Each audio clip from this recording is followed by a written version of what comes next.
Ladies and gentlemen, welcome back to another episode of me watching a video and then talking about that video while watching and pausing the video, otherwise known as a reaction video. Today we're going to be looking at why was the German army so effective in World War II. I've been talking a lot about, I've been doing some oversimplified stuff, lots of Canadian content, history of the United States, I guess. Go check out those videos if you haven't yet. But I wanted to get to the core topic of my interest in history, again, which is World War II.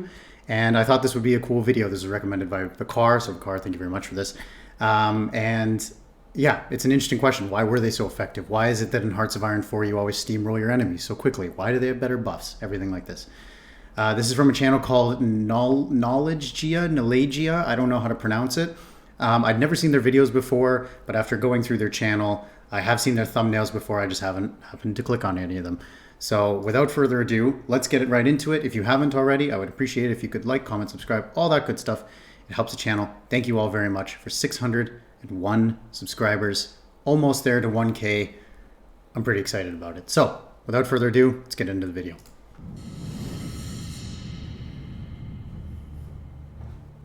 After the end of the Great War, and after an unsatisfactory peace, huge inflation, and an unprecedented economic crisis, Germany was on its knees. Yeah, so just to briefly touch into this, I don't want to go over the main talking points, but one thing that I found really interesting in a book I'm reading recently on 20th century European history by Ian Kershaw is in the wake of World War I and the peace conferences, it was supposed to be Europe was a land of democracy, but practically all of the east of Europe fell into authoritarianism extremely quickly, right? Poland basically collapsed and then was a military coup that had success. That before, I'm so sorry, I'm going to forget the general's name, but before he launched a coup to take over the government, it was just successive failures. Bulgaria was basically crippled, and then a coup was launched by King Boris. Yugoslavia was an incredibly fragile democracy, authoritarian type system. Austria, even still, incredibly weak democracy, much hated by a lot of the countryside, especially with the Red Vienna. And Germany and Czechoslovakia, by the way, just want to give a quick note on Czechoslovakia. Czechoslovakia is one of the few democracies in Eastern Europe to survive the post-war years in the immediate 1920s. And a lot of the hopes of democracy working in Europe hung a lot on Germany. And as we all know, it turned out to be a failure. But I think it's one of the less often talked about things. Everyone talks about democracy failing in Germany, but then we forget a lot about Poland, Bulgaria, Romania, Yugoslavia, Greece, all these other countries that basically rather quickly slipped back into authoritarianism, even if they did have a semblance of a parliamentary system. Germany was still a country with huge economic potential due to the factories and companies that still existed there. Germany was, however, only a shadow of the former monarchy. But from 1933 to 1941, Germany achieved what it had not realized in the previous war. It had a new army that was considered unstoppable, acting with precision, speed, and communication, taking by surprise the great European powers. Thus, at the end of 1941, almost all of Europe was controlled by Germany and its allies. German soldiers could see the buildings of Moscow from a distance. Almost all predictions led to a total German victory. So key note of what's going on here, this was under occupation. This was eating up a lot of troops, by the way, in Yugoslavia. Yugoslav partisans, still need to do a video on that, but it's super interesting. A lot of this I've already covered in my World War II by Army Size video by Christopher. Go check that one out. But yeah, they got incredibly close. And so by this time, it's looking really, really bleak for the Allies. And then Stalingrad is going to be coming up next. And that is what's going to be the spark that pushes Germany back. As well as during this time, there's a lot of logistics problems, fuel problems. And so this was probably the peak of the German Reich, the Third Reich. But it would slowly be faltering back. But how did this all happen? Was it just the efficiency of the German army? Or was it a multitude of reasons, including sound planning or even luck? True. The Actually, end I'm glad he of said World that. War I brought about a time of chaos for the Germans, and what the rest of Europe likely believed would prevent a near future containing a powerful German military. They were wrong. The ability of Germany to rebuild its military might generally came with the rise of the Third Reich. Those little hammers are But so cute. before this rise was a fall, brought about by the events of the Weimar Republic. After the end of the First World War, Kaiser Wilhelm II became the target of intense backlash and pressure from both the general public and his own military. On November 9, 1918, Wilhelm was forced to abdicate, and a provisional government made up of members of the Social Democratic Party and the Independent Social Democratic Party of Germany was established in his place the following day. Yeah, and it's important to note that at that point, Wilhelm II, Kaiser Wilhelm II, who I'm, not that my opinion matters, but not the biggest fan of. I know some people kind of sort of trying to revisit his character, but I digress. By this point, Kaiser Wilhelm is not really running the government. He's not really running military affairs. Throughout World War I, the sort of general staff of Hindenburg and Ludendorff were slowly exercising more and more control, not only over military affairs, but also over the government overall, right? And while the Kaiser is obviously the easy figurehead, the one on top that you can blame for everything, it wasn't, especially near the end of World War I, it really wasn't all his decisions that had put them up, that had put Germany, the German Empire, in this precarious position. By spring, the Weimar Republic had been formed, with Friedrich Ebert as the first president. Shortly into Ebert's term, the Treaty of Versailles was signed, reducing the German military to a mere 100,000 men. Furthermore, Germany was compelled to take responsibility for World War I, paying hefty reparations and giving up some of its territorial possessions. This treaty was a huge blow to the newly established Weimar Republic and was quickly followed by a new obstacle, this time in the form of hyperinflation and the Great Depression. Yep. This was the turning point for many working-class Germans, and the moment in which Adolf Hitler and his party suddenly became a beacon of hope. With a building concern that the Weimar Republic could soon be... Okay, that was like way oversimplified. Right, Hitler is starting to come around. He's doing politics in the 1920s with the NASDAQ, and at this point he's little more than a rabble-rouser in beer halls in Munich. He tries the beer hall putsch. It is a complete failure. He's thrown in jail. The Nazi party almost disintegrates. I've talked about this in the oversimplified Hitler video. But then it's more throughout the late 20s and the early 1930s, obviously, that the Nazi party sort of starts to take hold. But how that was presented is kind of like Weimar Republic happened, and then it was immediately the Nazi party. It wasn't really quite like that, though. As I think he's about to talk about, there was these very large shifts in right-wing parties like the Freikorps, right, and then the what would become the KPD, the Kommunistische Partei Deutschland, or the Communist Party of Germany. Value, yeah, so you can see here value of 1 gold mark and paper marks, right? There's the infamous story of how workers would have to be paid twice, once for lunch and once after work, because they wouldn't have enough money after work to pay for food, right, that they would be able to get during lunchtime. So yeah, or they would come in the morning and their money would be worth less. And this, the German economy in the 1920s, I'm not sure what this y-axis represents. Is this, I don't know, but yeah, it was getting better. There was a brief period of time between roughly 1926 to 1929 with the stock market crash that there were sort of the golden years of the Weimar Republic. However, this was not applicable to everyone in the Weimar Republic. There was certainly a lot of people, especially in rural areas, who were suffering immensely during this time. Suddenly became a beacon of hope. With a building concern that the Weimar Republic could soon be overrun by the communists, the German people turned to this new alternative which quickly became the largest political party in parliament by 1932. Yeah, and a lot of this was run, by the way, by not only, oh god, this so much history here that's like, we're only 3.5 minutes in this video, I've been talking for 10. To make a very long story short, a lot of the middle class and a lot of the business class, and women too, surprisingly, if you look at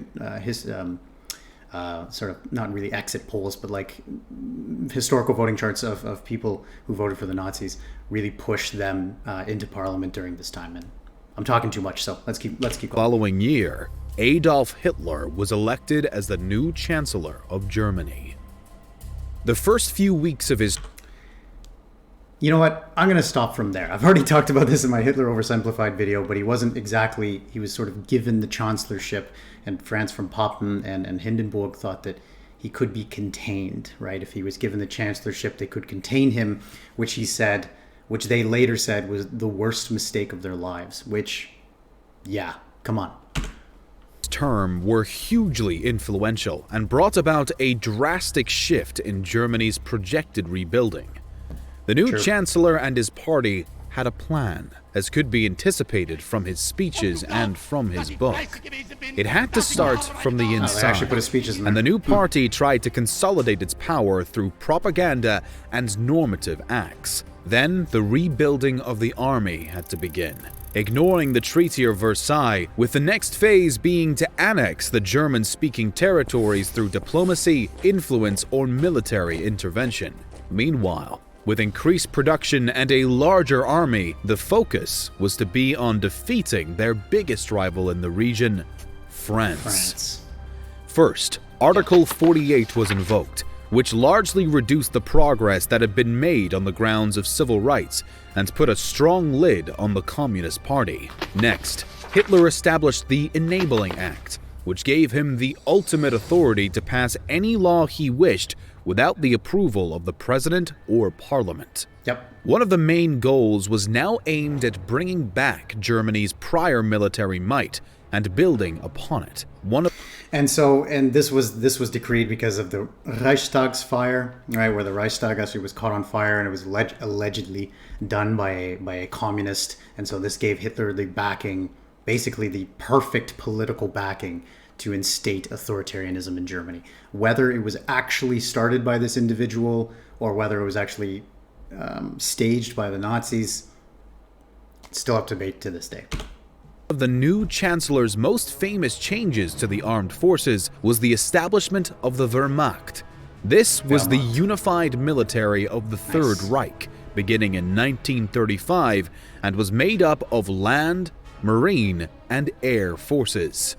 The new military might was much larger than the Treaty of Versailles had allowed, and brought about a radical increase in defense spending and the reinstatement of conscription. The Chancellor had solidified his self-proclaimed role as the ultimate authority over the armed forces, and required every commander to now be at the beck and call of his orders. Yeah, as well as there was a personal oath that was taken to Hitler. And there was actually when the assassination plot against Hitler was started, there were some officers that were skeptical because of this oath, right? These were classical Prussian officers that believed that the oath was the highest honor that a man or an individual, whomever, could take, and to violate that would be, right, that was against everything that they stood for, so... In spite of internal opposition and skepticism from some of the commanders, the army was able to reoccupy the Rhineland, a very industrialized region that was vital for the future war machine. And the French should have fought back. The annexation of Austria, the Sudetenland, and Czechoslovakia strengthened the German economy and production lines.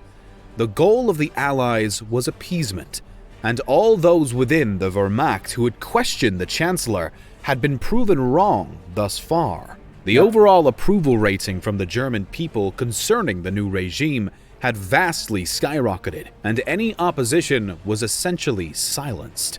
The handful of generals and troops who had been on the fence about the new Chancellor were now willing to back his plans for war after his territorial successes, and with a fully equipped and prepared military, Germany was ready to invade Poland with an already building momentum.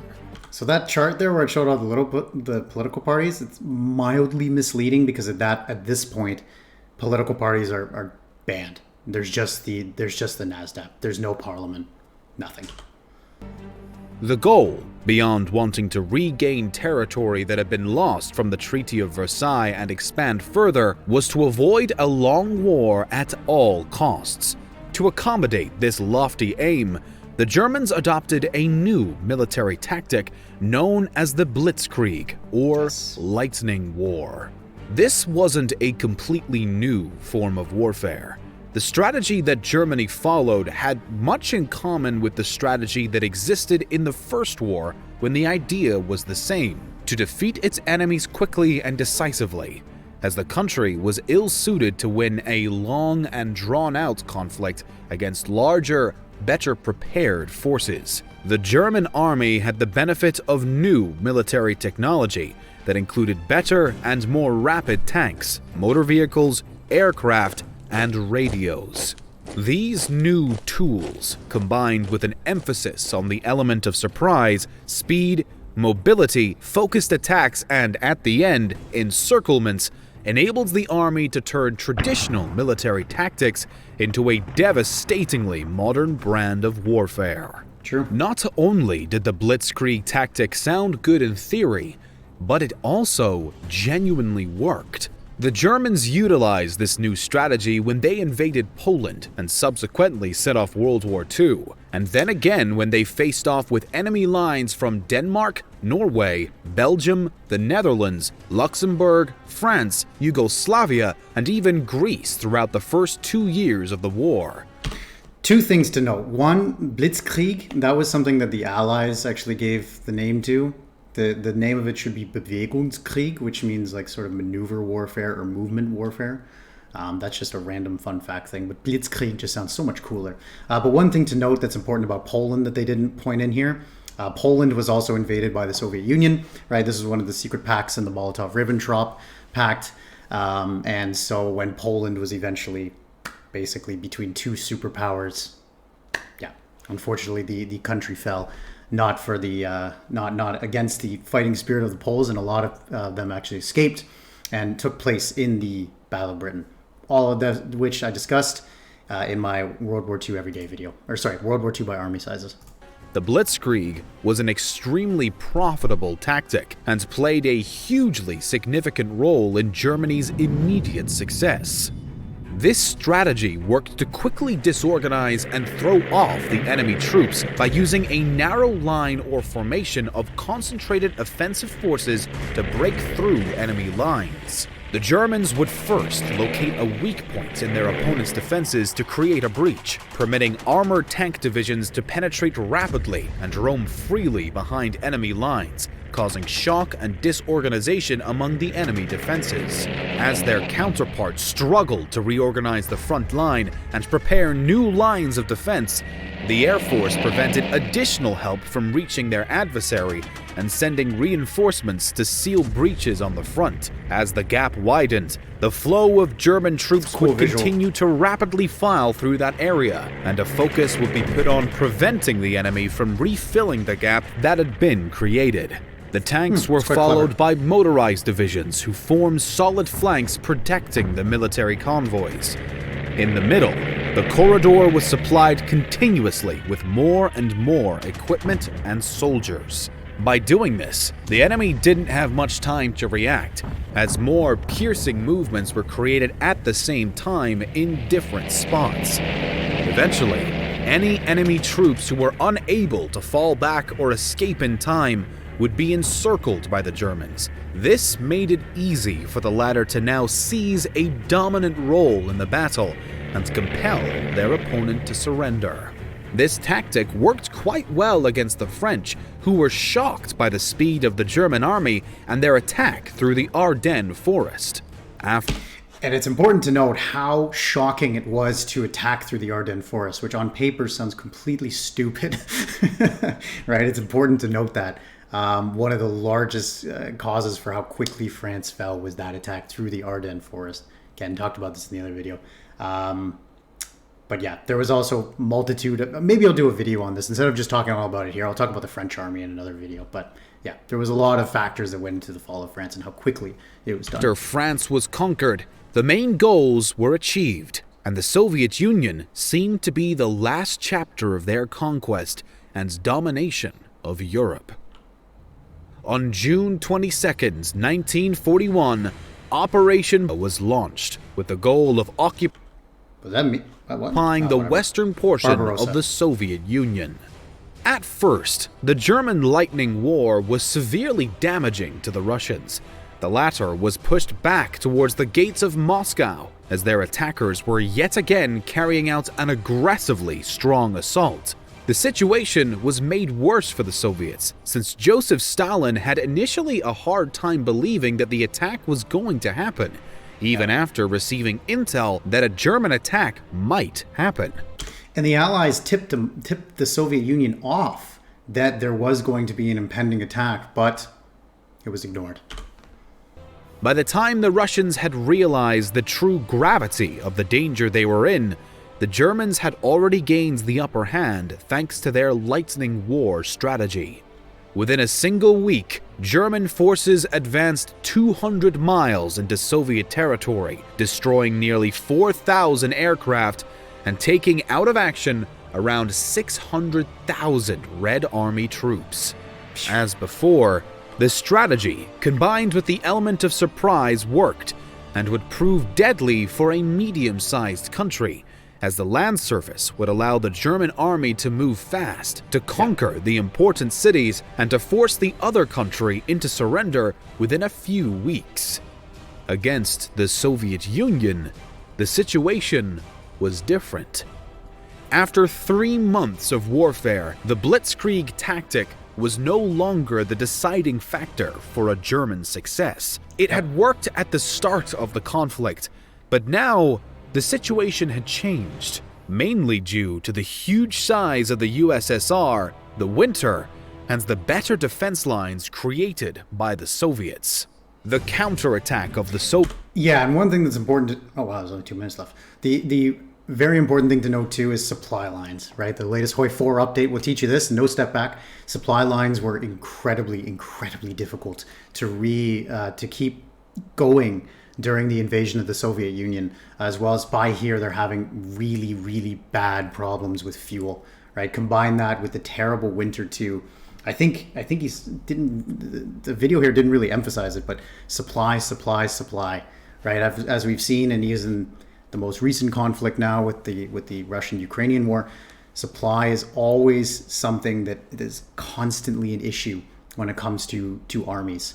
And I just want to sort of pause and emphasize how much of an issue that was on the invasion of the Eastern Front. And while, yes, moving quickly, as he notes, right, only became so effective, but then as soon as the winter set in and it was more difficult to resupply them, fuel was starting to run out, which is why Hitler had decided to go for the Caucasus regions, which had more oil, right? That's still debated as to whether that was a good idea. I'm not going to get into that, but that was the eventual crumbling of the German army, as well as the utter defeat at Stalingrad. At this time, too, North Africa is being pushed. Again, check out the World War II army sizes if you want to see more on that. Soviets was well thought out and executed, but it also proved triumphant, since the Germans had been fighting longer than they had anticipated on a huge front. They lost the element of surprise and momentum, and they were fighting against a more populated country with high capabilities of production, which was also aided by other allies. And from that point on, the war turned against the Germans. Another important thing to note too is that the Soviet Union was now being supplied by the Allies, which is a huge difference, right? Like Germany is being cut off from resources too from around the world, since now at this point the USA is in the war. They'll declare war on Germany. Well, Germany will declare war on the USA, etc. The reason behind why the German army was so effective in World War II is a combination of many factors. The plan and fanaticism of a party to dominate a continent, the process of rearmament and war material production, and the expansion against Austria and Czechoslovakia, which was not followed by major reactions, combined with the preparation of invasions against other countries, created the scenario for this efficiency to happen.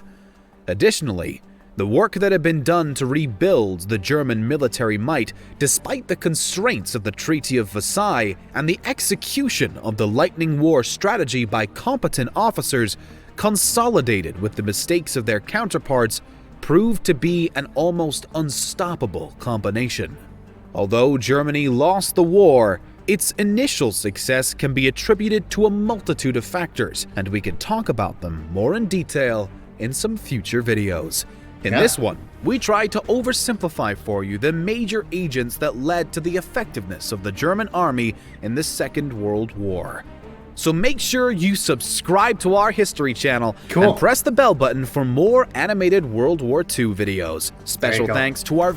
Check out their channel. Yeah, that was a cool video. I'm glad he said that at the end, that it was oversimplified, because that was what I was thinking in my closing remarks of saying, man, I wish he had gone into a little bit more detail. But this is a fascinating subject. This is not the only video on it. There's some longer videos too that are like half hour, 45 minutes. And if you guys are interested, let me know and check that out. Leave a comment below. Say, I'm interested in more about the German army or something like this. So thank you all very much for watching. Appreciate it. Hope you found it interesting. Hope you learned something. Hope I didn't ramble on too long. Maybe a bit, but I digress. So thank you all very much, and I will see you guys in the next video. Take care.